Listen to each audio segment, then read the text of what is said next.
I remember laying there in the darkness. Something definitely wrong. But everybody at the compound was on edge, amped up, nervous. Peering out through our cage, I saw dimly flashing blue and red lights. I heard a car come to a quick stop on the gravel road. For a few moments more, the hills were quiet, except for the swishing sound of the trees, just swaying in the wind. Suddenly, I heard Boomer roar, and the quiet was broken by the sharp crash of a gunshot piercing through the darkness, echoing through the craggy rocks. And then, just the wind. Just the wind.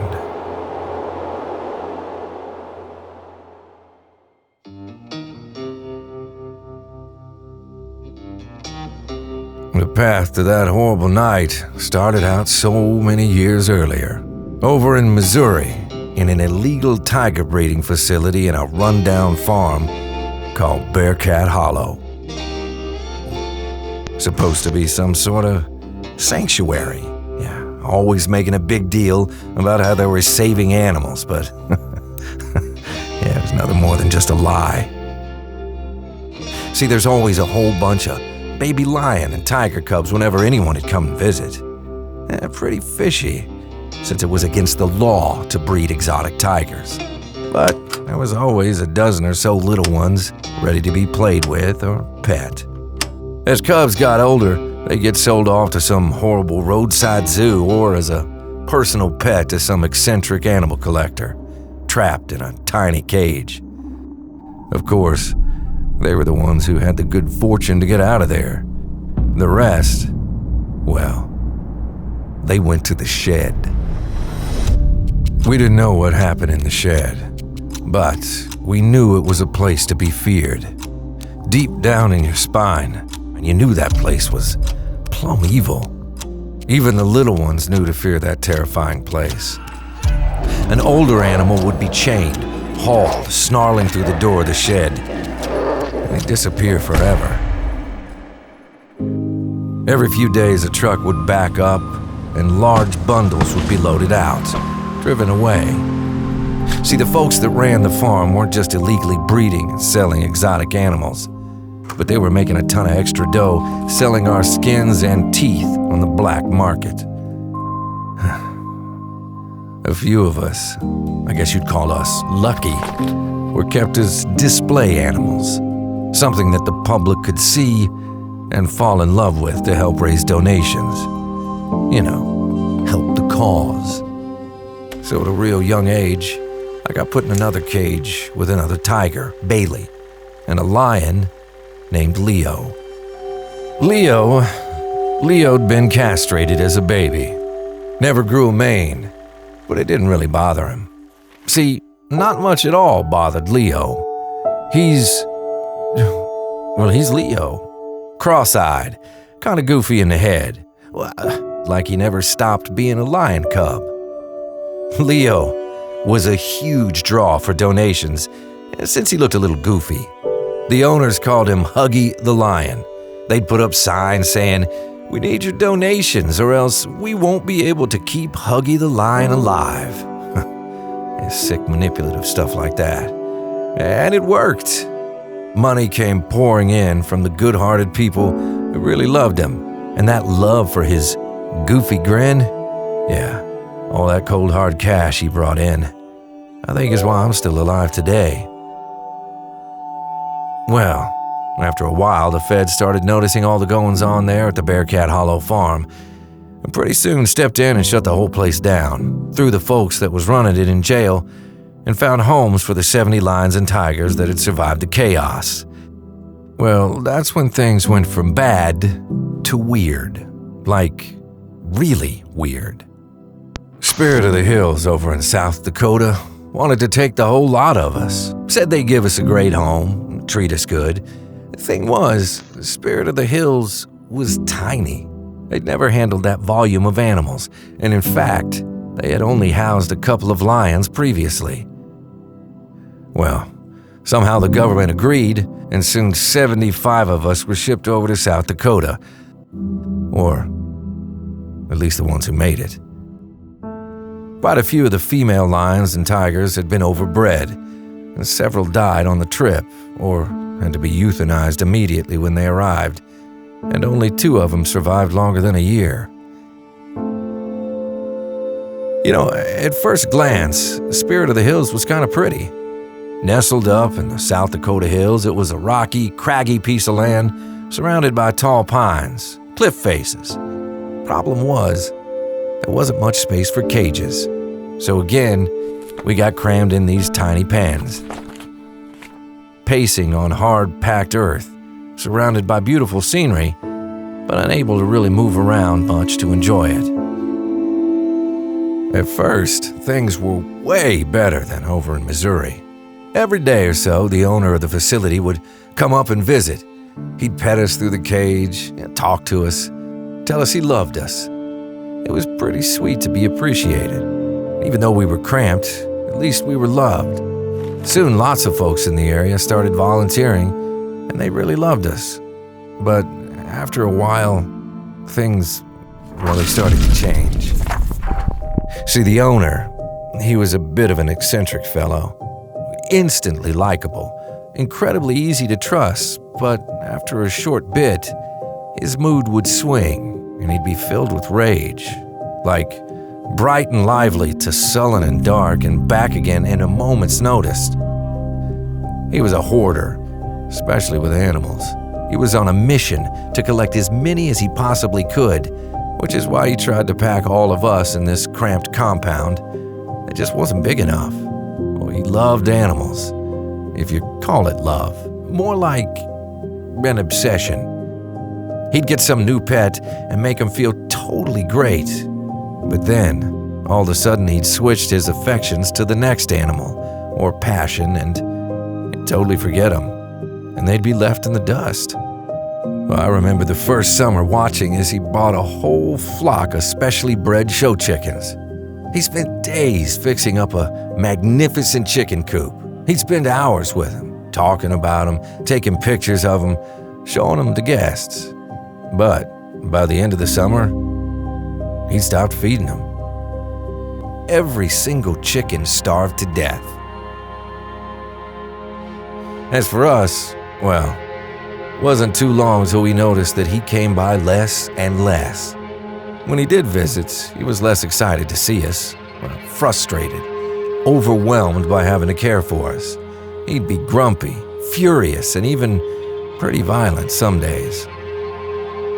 I think he was just burnt out. The food trickled and slowed too.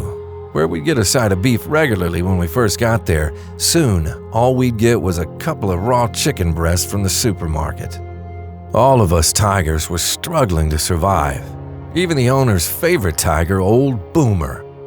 Pretty soon, the owner became more and more reclusive, disappearing down into his tiny cabin for days or weeks, leaving the volunteers to handle everything.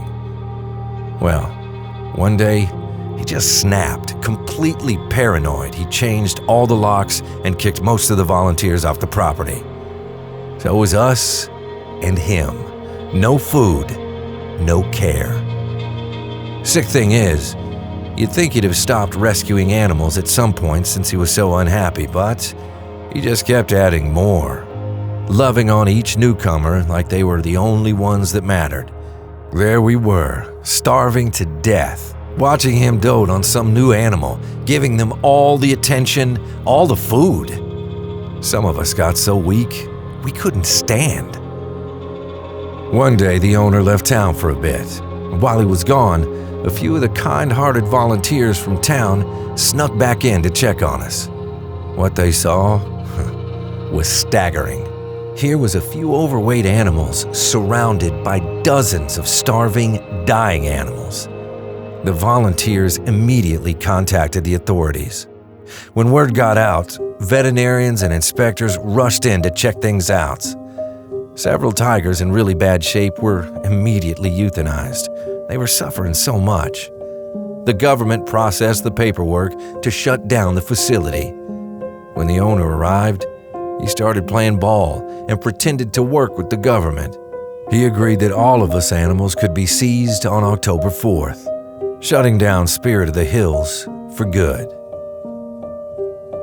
That night, before the facility was to be closed, I remember him coming up from his cabin in the darkness, talking with us, saying goodbye, I suppose. He was real upset, really emotional, acting even more erratic and crazy than usual. After a while, he made his way down to old Boomer's cage, sobbing in the darkness. We heard Boomer's cage creak as the door swung open. Well, I don't know if he was trying to let Boomer go free, or if he was so upset he decided to end it all. But Boomer, already plumb scared to death, did what any of us would do. He attacked the owner and tore into him pretty good. The owner screamed in pain as Boomer bit into his shoulder, blood spilling out onto the dirt. After the initial flurry, Boomer fled into the darkness as the owner lay bleeding on the ground. Soon, we heard him yelling into his phone asking for help. After a short while, the sheriff arrived, searching the darkness with a flashlight. Moments later, Boomer, he was dead. Shot to death because of some fool's selfishness. The next morning, it was absolute chaos. What was supposed to be a simple closure and rescue transformed into some federal crime scene. Armed officers everywhere. I remember the wild animal sanctuary arriving in their big trucks, unloading cages, sweating in the humidity and heat as they worked around to each animal's cage.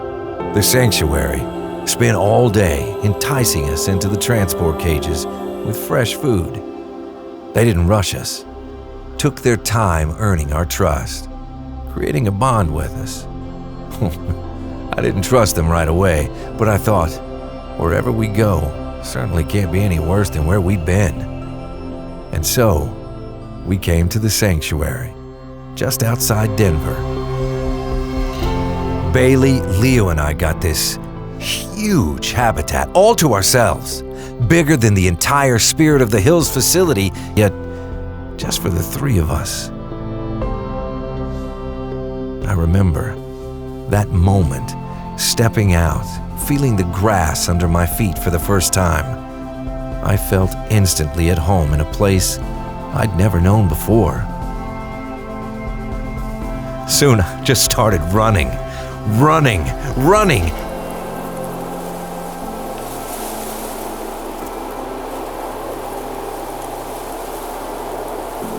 We spent a couple of years at the sanctuary in our giant habitat, just being wild animals.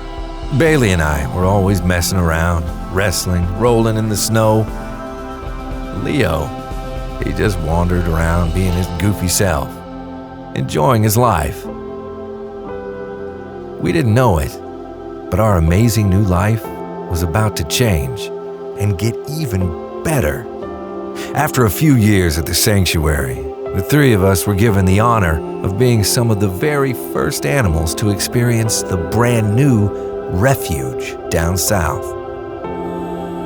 I thought the sanctuary was heaven on earth, but the refuge, well, that was something else. Massive. Rocks, trees, caves. Truly as wild as it could be.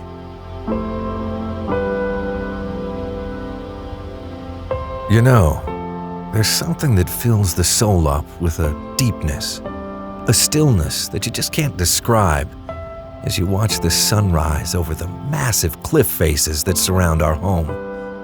A rightness, a justice, harmony and balance. You know, when we arrived at the sanctuary, we were so hungry, starving, in tremendous need for food, but starving for more than that. We ached for love, real love, the kind that's not temporary, not selfish, not looking for some way to use us for someone else's profit or benefit. Hungry for compassion that sustains, that grows. And here at the sanctuary, we found that love. more than we ever could have anticipated. And so here at the refuge, surrounded by such lasting love, we are truly filled up, whole, complete, truly free. We've been here a couple of years now, and now it's just Bailey and me. Our dear old friend, Leo, goofy old Huggy the Lion. He left this earth peacefully a while back, surrounded by the wilderness and freedom and love. It makes my heart glad to know that the last few years of Leo's life were filled with joy and wonder here at this magical place.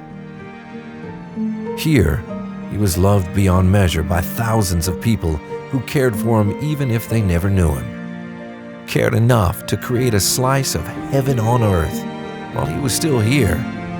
And so, each morning, I sit out basking in the rays of the rising sun, surrounded by majesty and beauty, and I feel Leo's goofy old grin beaming down on me.